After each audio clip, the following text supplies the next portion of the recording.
Welcome to the deep dive. Today, we're really getting into something quite profound, I think. A key sermon within Methodist tradition. That's right. It's called Upon Our Lord's Sermon on the Mount, Discourse 8.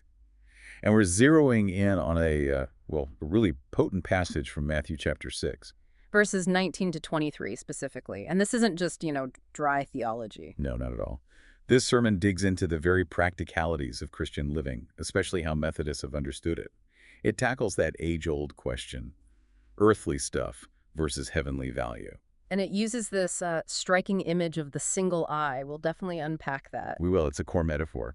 So for you, the learner listening in, this deep dive is really about exploring how these old, powerful ideas might give you a fresh perspective, a way to look at your own life, your priorities, maybe find some surprises. Yeah, hopefully you'll walk away with a clearer sense of this really influential teaching. Okay, let's dive in. Where do we start? Well, we have to start with the text itself, right? Matthew 6.1923. That's the bedrock. Right. Can you give us the gist? Sure. Jesus essentially says, don't store up your treasures here on earth, where things decay, get stolen. Moth and rust, thieves breaking in. Exactly. Instead, lay up for yourselves treasures in heaven. Because where your treasure is, that's where your heart's going to be. And then comes the eye part. Yeah. The light of the body is the eye. If your eye is single-focused, healthy, your whole being is full of light. But if it's evil, unhealthy, maybe divided. Then your whole being is full of darkness. And he adds that powerful line, if therefore the light that is in thee be darkness, how great is that darkness?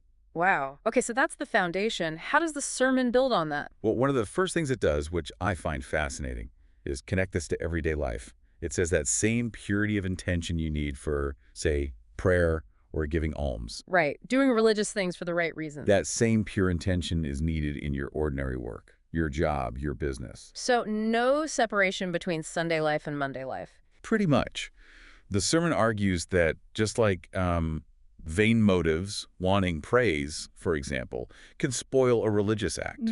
Those same kinds of self-serving motives can spoil your work, spiritually speaking, if it's only about getting rich or climbing the ladder. I see. So serving God isn't just in the chapel, it's meant to infuse everything. That's the core message, Yeah. Which leads us right back to that single eye. Okay, let's dig into that. What exactly is the single eye, according to this sermon? The eye is understood as your intention, your main goal, your focus. Okay. So a single eye means having one overriding aim in life. And that aim is defined as basically knowing and loving God, wanting to please and serve him above everything else. Finding your ultimate satisfaction in God, not just in stuff. Exactly, the unified purpose directed towards God. And if you have that single eye, the sermon says you'll be full of light. What does that light entail? It sounds quite abstract. It does, but the sermon unpacks it.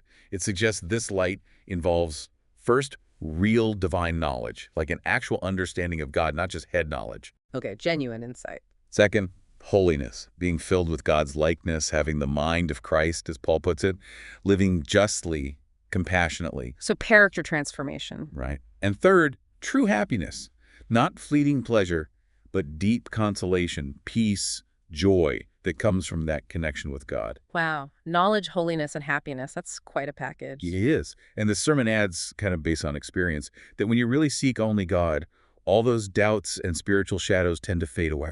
That makes sense. If your focus is clear, the path seems clearer, too.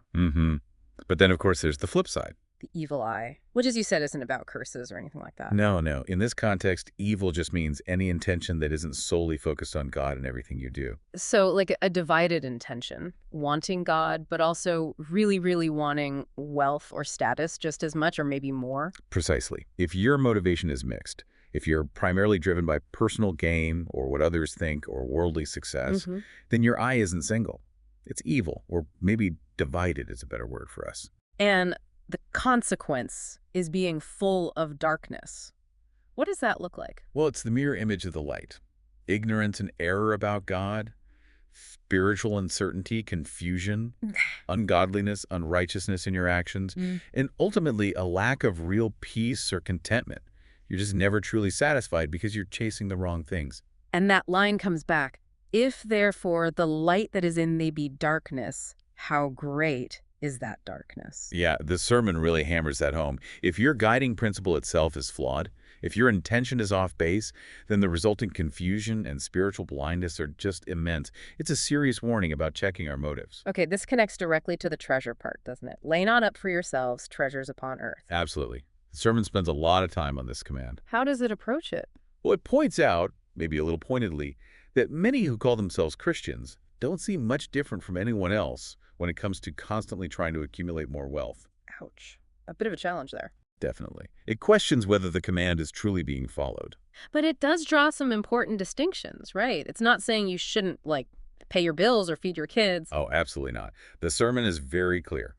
Providing for necessities, food, clothing, shelter, meeting your debts, providing for your household, that's not condemned at all. That's seen as responsible. Yes, even as a matter of justice and basic decency, honest work to meet real needs is encouraged.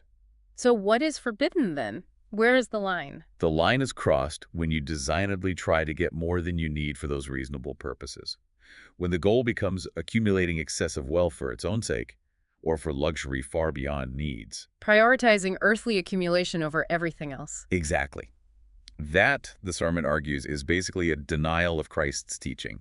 It's choosing the wrong treasure. And the sermon points out the dangers even if you succeed in getting rich, doesn't it? It does. It warns that earthly treasures, even if you get them, can make your heart heavy, sunk into the dust, as it puts it. You lose your spiritual vitality. Where your treasure is, there will your heart be also. It pulls you down. Precisely. Your focus shifts, your values shift, and it brings up that classic image. The camel and the eye of the needle. Yeah. Highlighting how hard it is for the rich to enter the kingdom. Not impossible, maybe, but difficult. Why difficult? What are the specific pitfalls of wealth mentioned? Pride is a big one. Relying on yourself and your money instead of God. Also seeking your happiness in the riches, mistaking comfort for true joy. It's a powerful distraction. And interestingly, the sermon warns about just desiring riches too, even if you never get them. Right. That desire itself, that constant wanting more, can lead you into temptation, into snares, into foolish and harmful desires that can ruin you spiritually. The striving itself is dangerous. So, okay, if we find ourselves with more than we strictly need for necessities and reasonable provision, what then? The sermon must address surplus. It absolutely does. And it's quite direct. Don't hoard it. Don't just pile it up. And don't spend it on, well, frivolous things, vanity projects, excessive luxuries. The sermon calls these the worst ways to use it. Why the worst? Because they harm your own soul. They feed the wrong desires, pride, vanity, self-indulgence, and they actively hinder your spiritual growth.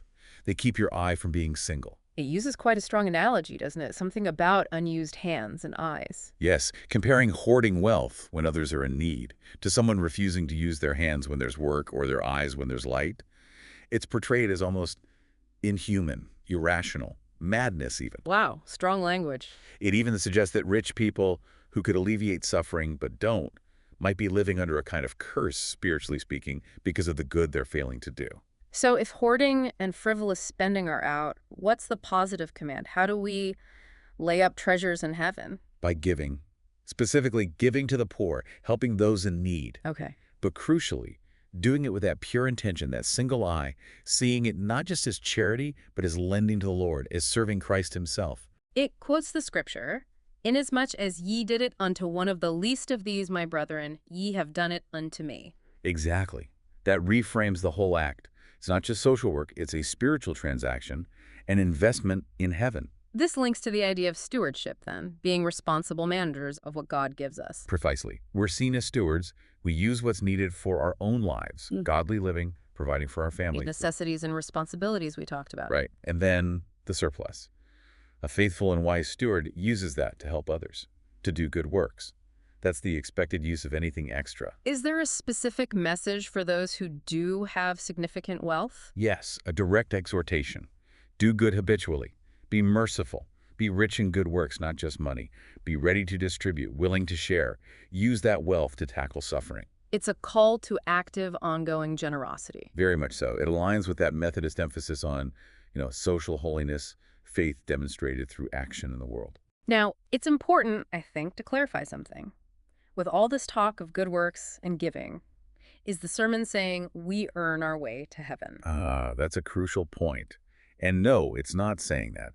The sermon is clear, And this is very central to Methodist theology as well. Okay. While these good works, done with the right intention, are vital and commanded, they aren't the foundation of our salvation. What is them? The foundation is Jesus Christ, his righteousness, his sacrifice. Our good deeds done in his name build upon that foundation. They are evidence of faith and contribute to a future reward. But our acceptance by God rests on Christ alone, through grace. Okay, that distinction is vital.